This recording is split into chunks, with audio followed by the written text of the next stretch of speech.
चलिए, अभी जो हो रहा है बायर सावर्ट लॉ का एप्लीकेशन हो रहा है, अनुप्रयोग। बायर सावर्ट के नियम का क्या क्या उपयोग होता है इसके बारे में भी चर्चा हो रहा है। एक एप्लीकेशन हमने पिछले क्लास में बता चुके थे कि कोई सर्कुलर लूप रहेगा, उसे करंट पास कर रहा है तो उसके सेंटर पर कितना मैग्नेटिक फील्ड उत्पन्न होगा, इसके बारे में हमने बता दिए थे। आज जो हम बताने के लिए जा रहे हैं कि कोई सीधे धारावाही चालक रहेगा, मतलब स्टेट करंट कैरिंग क्या रहेगा, कंडक्टर रहेगा। उसके कारण उसके पास किसी बिंदु पर कितना मैग्नेटिक फील्ड उत्पन्न होगा वो हमें आज क्या है, निकालने के लिए सीखना है। क्या सीखना है? कोई एक सीधे धारावाही चालक रहेगा, एकदम पूरा स्ट्रेट है ना, उसमें करंट पास कर रहा है, और जब करंट पास करेगा तो उसके इर्द गिर्द है ना मैग्नेटिक फील्ड प्रोड्यूस होगा। तो मैग्नेटिक फील्ड कितना प्रोड्यूस होगा इसके व्यंजक डिराइवेशन निकालने के लिए यहाँ पर हमें सीखना होगा, है ना।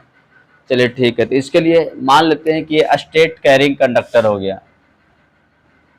ये क्या, स्टेट कैरिंग कंडक्टर, इसमें करंट पास कर रहा है, ज़्यादा लंबा नहीं लेते हैं ना। ये मान लेते हैं स्टेट कैरिंग कंडक्टर, कोई दिक्कत। इसमें करंट आई पास कर रहा है। क्या करंट पास कर रहा है? आई करंट पास कर रहा होगा, कोई दिक्कत। बस अब इसमें आई करंट पास करेगा तो पता है कि जहाँ करंट रहेगा वहाँ मैग्नेटिक फील्ड भी होगा। वहाँ क्या होगा? Magnetic field. इसके आसपास सब जगह मैग्नेटिक फील्ड उत्पन्न हो जाएगा। सब जगह क्या हो जाएगा? यहाँ भी मैग्नेटिक फील्ड, इधर भी, इधर भी, इधर भी, इधर भी, इधर भी, सब जगह क्या रहेगा? मैग्नेटिक फील्ड प्रोड्यूस हो जाएगा। अब किसी एक पॉइंट की हम यहाँ पर कल्पना कर लेते हैं, किसी एक पॉइंट का, है ना। जैसे कि मान लीजिए ये पॉइंट पी है, यहाँ पर ये पॉइंट क्या है? पी है।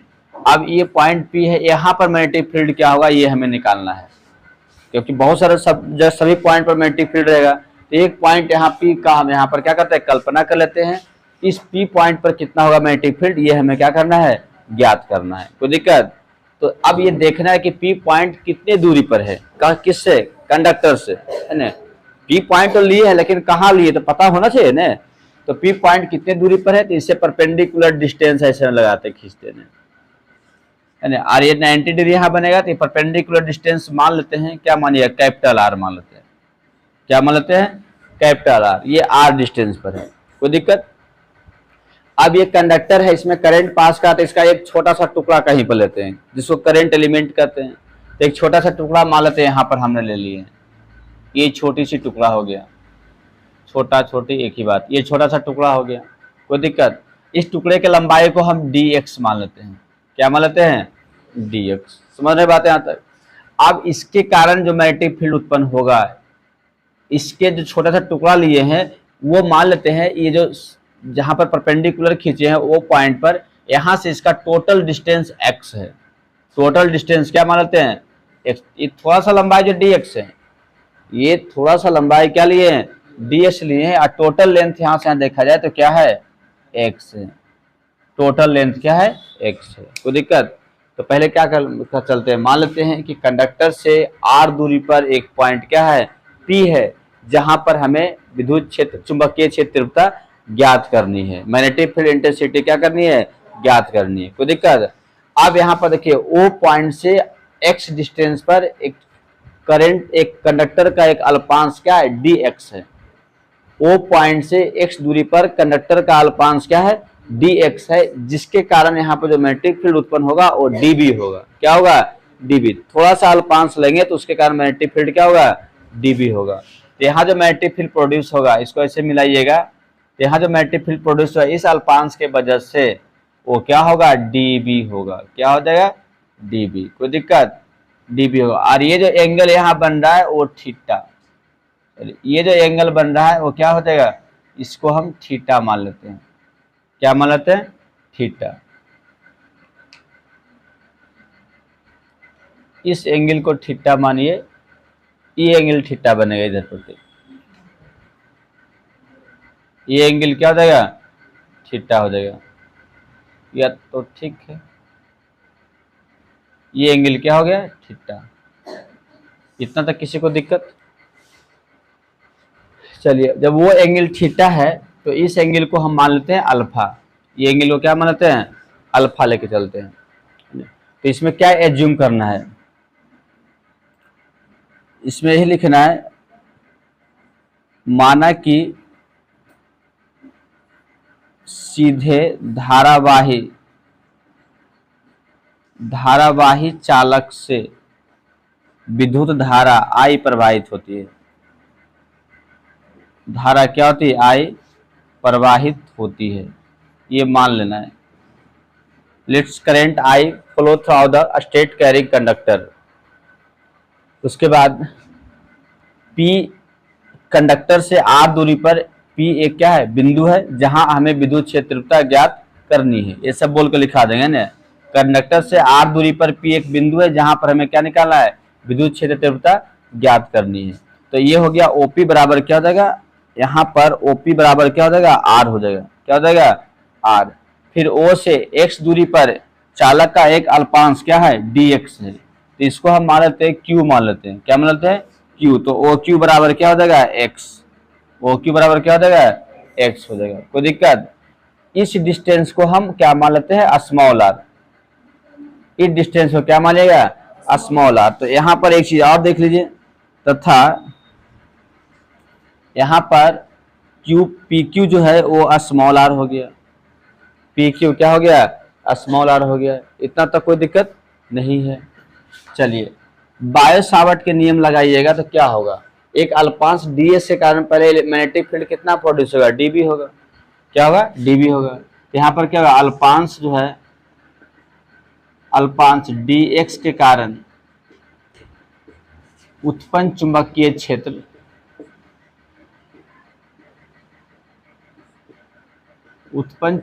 क्षेत्र क्या है? dB है।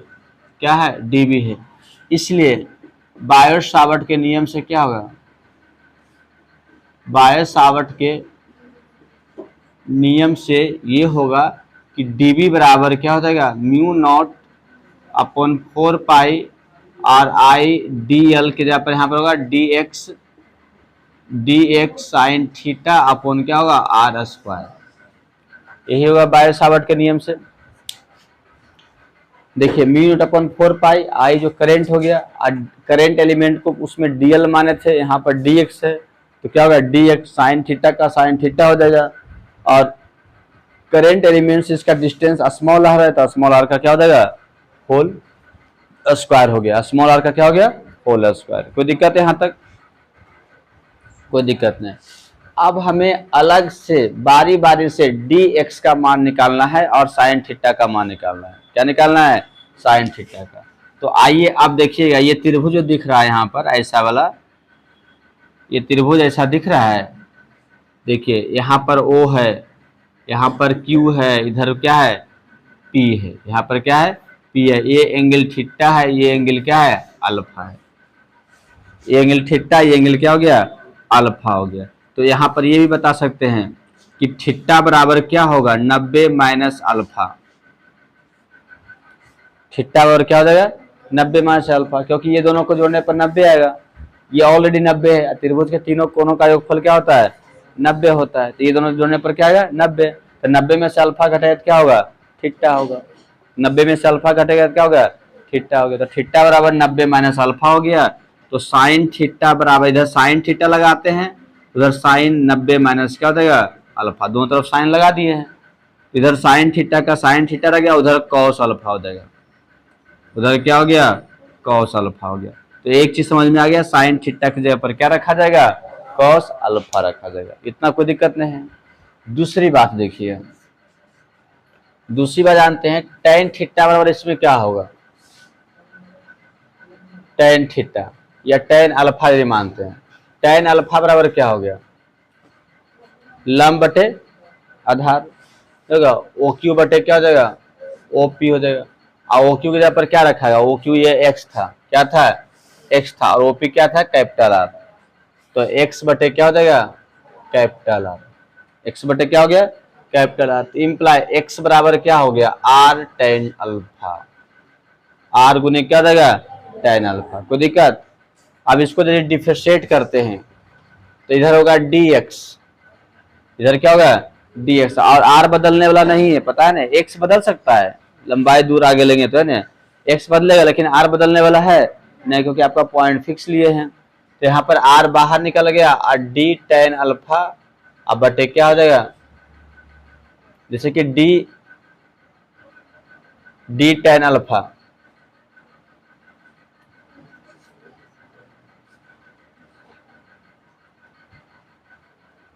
ठीक है। इधर D x by D alpha कीजिएगा, इधर इतना बटे डी अल्फा हो जाएगा। अल्फा के रिस्पेक्ट में करें डिफरेंशिएट, किसके रिस्पेक्ट में कर रहे हैं, अल्फा के रिस्पेक्ट में, तो D x by D alpha. इधर आर बाहर निकल गया, डी टेन अल्फा बटे क्या होगा, डी अल्फा।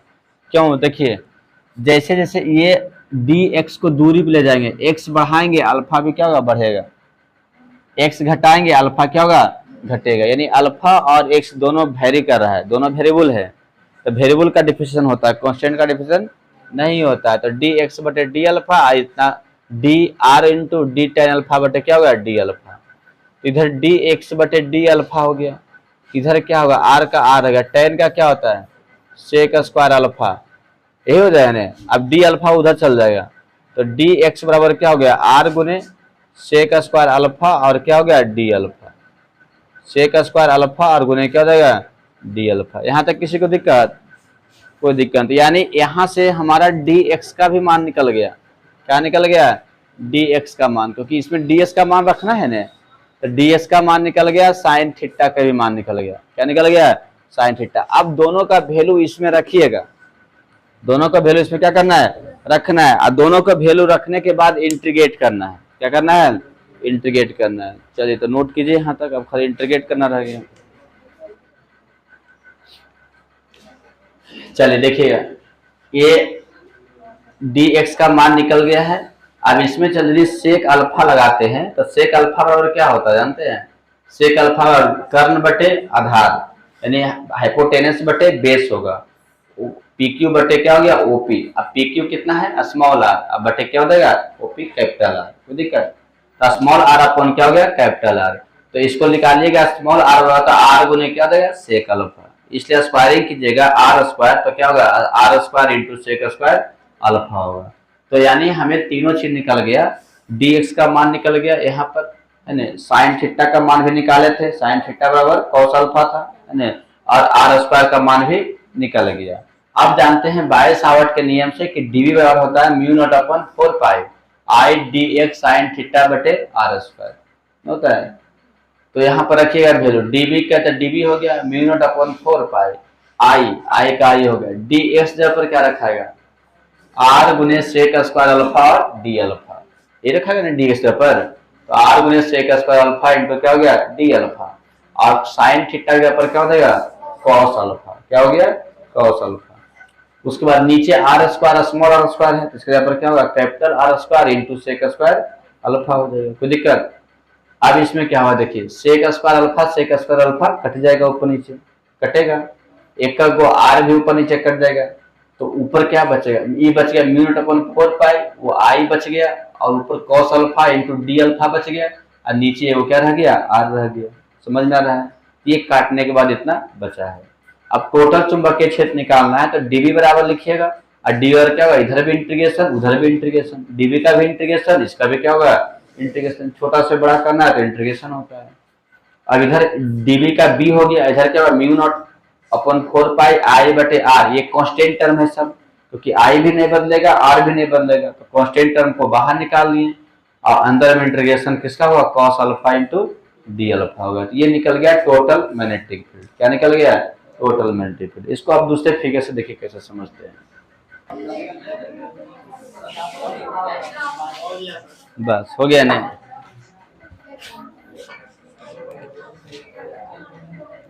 देखिए फॉर्मूला क्या आया था, बी बराबर यहाँ पर mu naught upon 4 pi I upon R और कॉस अल्फा इंटू क्या हो गया, डी अल्फा, क्या हो गया, डी अल्फा। ठीक है, अभी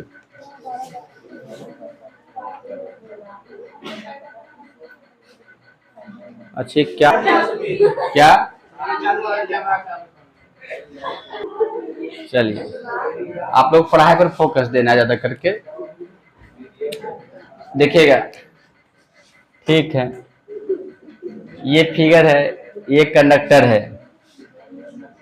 हो गया, इसमें करंट आई पास कर रहा था ने, आई करंट पास कर रहा था, यहाँ से मान लेते हैं, सुन लीजिए पहले गप ने, यहाँ से ये परपेंडिकुलर ऐसे डिस्टेंस था, कैपिटल आर था, ये पॉइंट पी था, नहीं था, इसको एंड पॉइंट से ऐसे मिलाते हैं, और यहाँ से फिर ऐसे क्या करते हैं, मिलाते हैं पूरा लेंथ, और ये एंगल को अल्फा फाई 1 मान लेते हैं अब, और ये एंगल को क्या मानते हैं, फाई 2।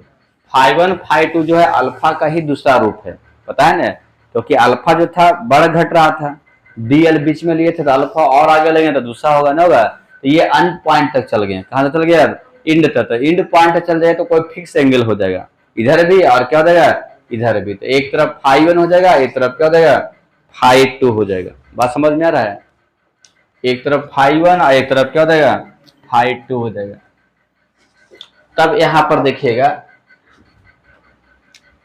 क्या रखाएगा, b बराबर जो होगा वो हो गया म्यू नॉट अपॉन 4 पाई, और i अपॉन क्या हो गया r, और नीचे लिखाएगा फाई 1 से लेकर के क्या होगा फाई 2 तक रखाएगा।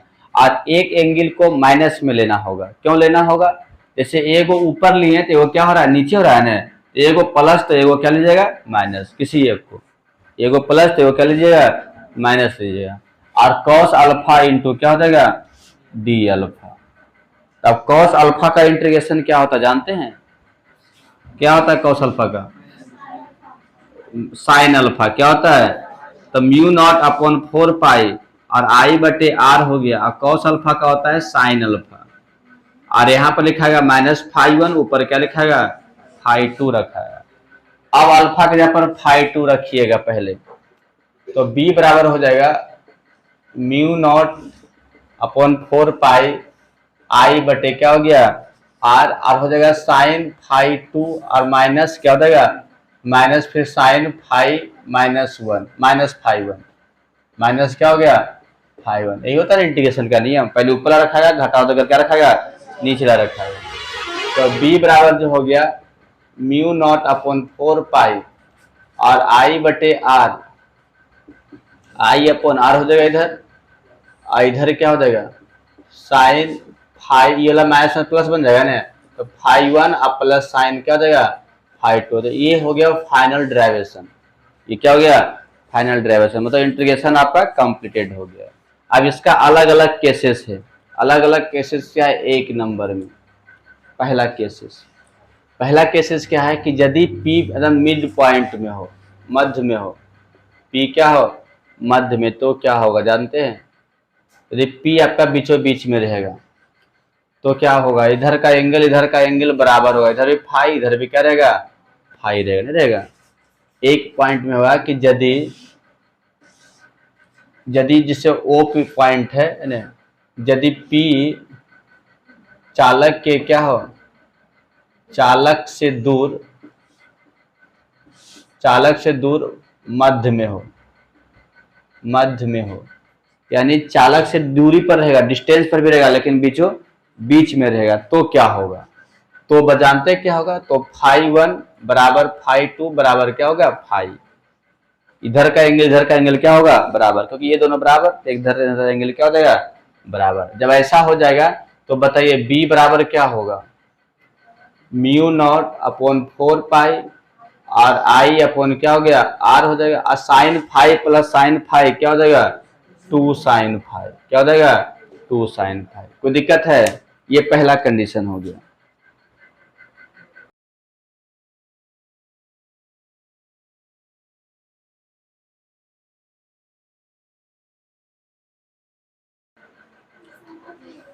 अगला देखिए, यदि चालक अनंत लंबाई का हो, दूसरा नंबर में यदि क्या हो चालक अनंत लंबाई के हो,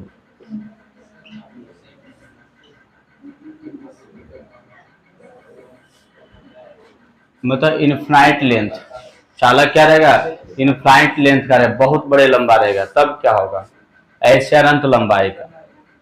जब चालक अनंत लंबाई का रहेगा और यहाँ पर पॉइंट है तो जानते हैं क्या बनेगा एंगल, लगभग ऐसे मिलाइएगा ना, सुन लीजिए पहले इस तरह से मिलाइएगा तो लगभग ये जो रहेगा 90 डिग्री बनेगा, क्या बनेगा 90, यानी पाई बटे 2, इधर भी लगभग क्या बनेगा पाई बाई 2 ही बनेगा, क्या बनेगा एगो माइनस में एगो क्या रहेगा प्लस में। कोई दिक्कत, इसे बहुत बड़ा रहेगा और ये पॉइंट है तो लगभग क्या रहेगा 90 डिग्री लग रहा है, समझ रहे हैं यहाँ तक।